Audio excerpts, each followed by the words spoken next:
Welcome to another edition of Reminiscing on Rotten Rassles with the keyboard warrior Karl Atlas.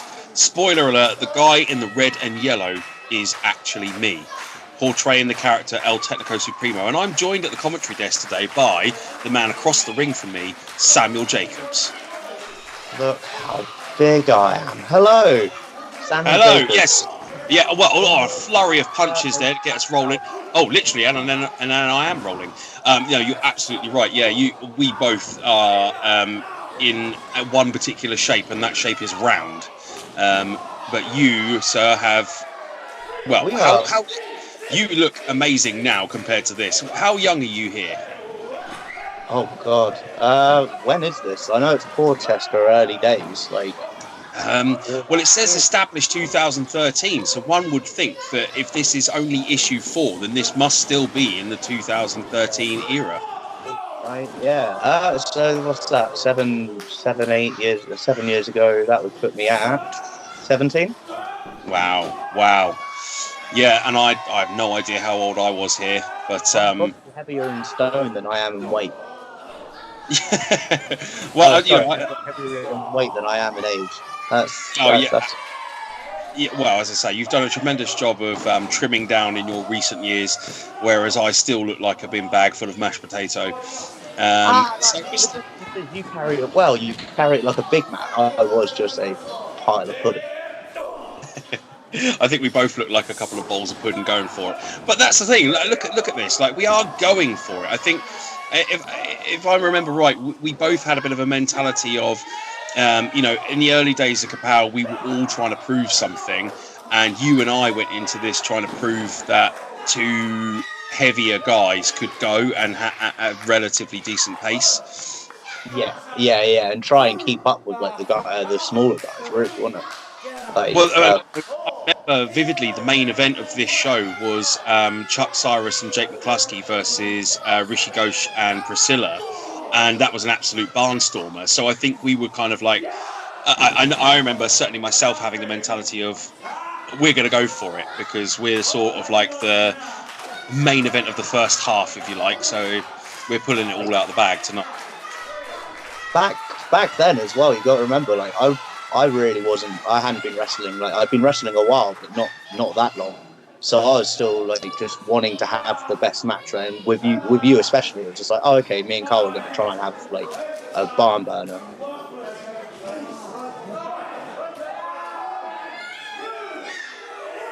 I'm going to build on what you just said, but we had a run, I think, of wrestling on some very poorly attended shows.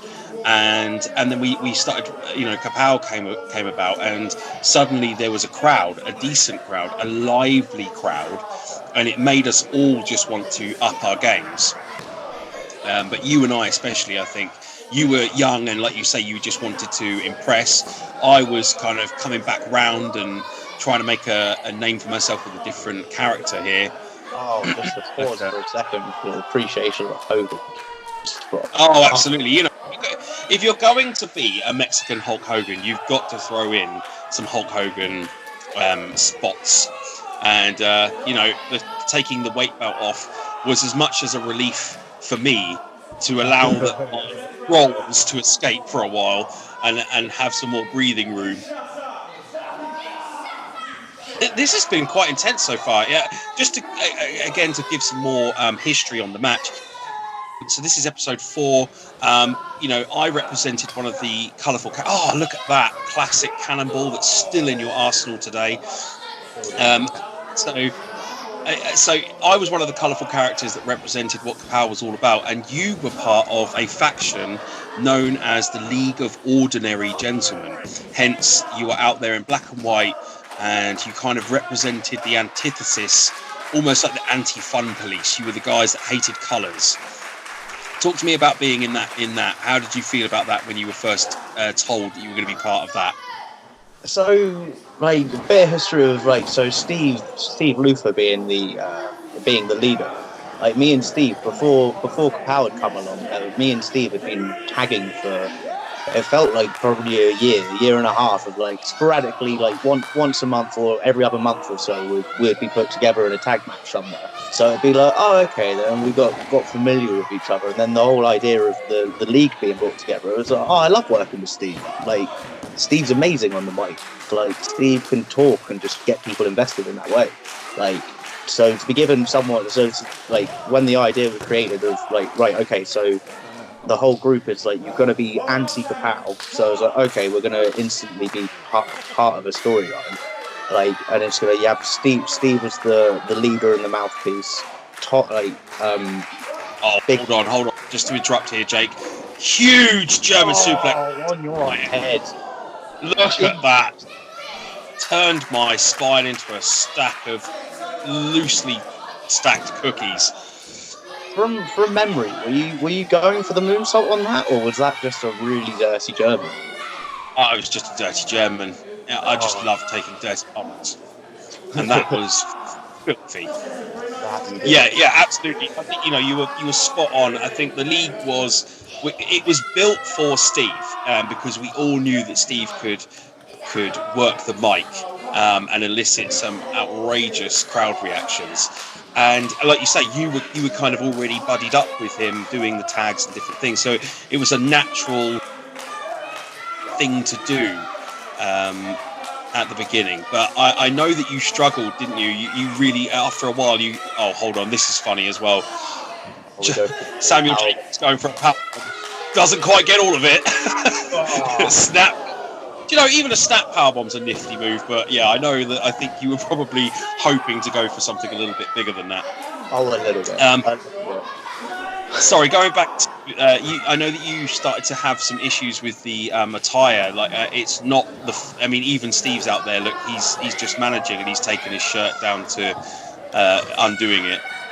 But it was hot gear to wear. Like, and it's not very forgiving because it wasn't like customized or anything. It was just black trousers and a white shirt with my wrestling gear underneath. Oh yeah. Just hot, like just the heat would like you do maybe the first 2-3, and don't get me wrong, like I'm fully aware that probably quite a bit of that heat was just the absolute mess of the shape I was in, but at the same time, like that the gear was like to me a hindrance anyway. Like not the same way about the old Technico gear. There was just so many layers to it. And you can see there's literally a tiny portion of my skin around my neck that is sticking out, and it's just not enough ventilation.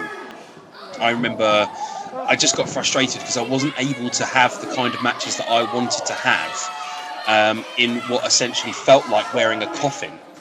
And I think you kind of had the same epiphany. You were like, I want to be able to have work rate style matches. Your conditioning and your physique was coming along, and you didn't want to stay inside that shirt and trousers combo.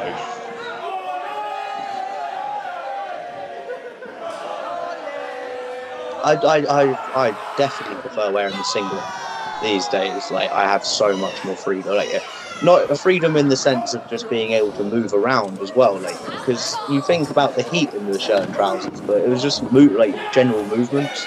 Like you couldn't raise your leg that high without like either it becoming tight or just ripping them entirely.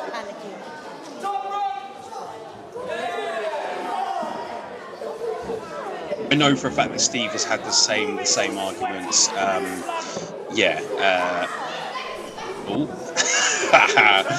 was a nice cheeky bit of editing there to hide what was a very lazy throw into the ring. So to come back to the match a little bit now, I know what's coming next. My memory on this match was hazy, but I did rewatch it.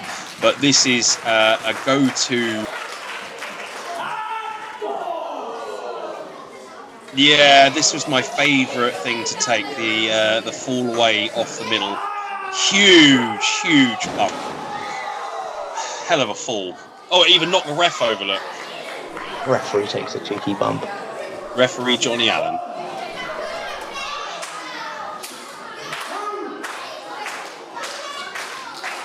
It was just a great cut-off move. It was a huge visual and a massive, two big guys like me and you, when we hit that ground, the whole thing moves, the whole ring shakes.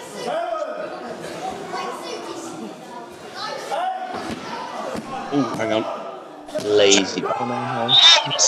He's Technico up. He's Technico up. What's coming next? I've got no sub. No, not even a register. I've got a green heavy. See now, watch this. 1, 2, 3. See that's me rushing there. And nowadays it would be 1, 2. Really milking that. 3. Oh no, I rushed through the Hogan spot. I love Steve. I always love watching Steve's reactions on the outside. You know, he really was selling this for both of us. That guy on the left there, big Tom Franklin, wasn't it? Thomas. What was it? Thomas the Tank. Yeah, that's it. Yeah, because he was Choo. Yeah, because he was an absolute behemoth. What a man. I hope he's doing well. Oh, here we go. Oh, into a desk. Yeah. Stole that from me. I remember you were like, "Oh, do you use that move anymore?" I was like, "No." The first few years, the first couple of years, especially, I came up to you with most of your moveset. And like, can I use this, please? And you were like, "Yes, fine." Yeah, I think every wrestler starts off like that. They kind of pick someone and the brass nuts. Right, referee, you've seen it. Straight away. Oh, and here comes big epic cut-off number 2. Oh! Look at how stiff my body goes, and then immediately, like a few seconds later, goes floppy, just like a lonely Saturday night.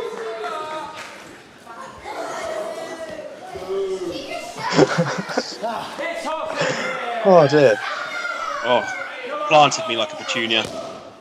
Oh, I've got the wherewithal to get the foot on the ropes, though.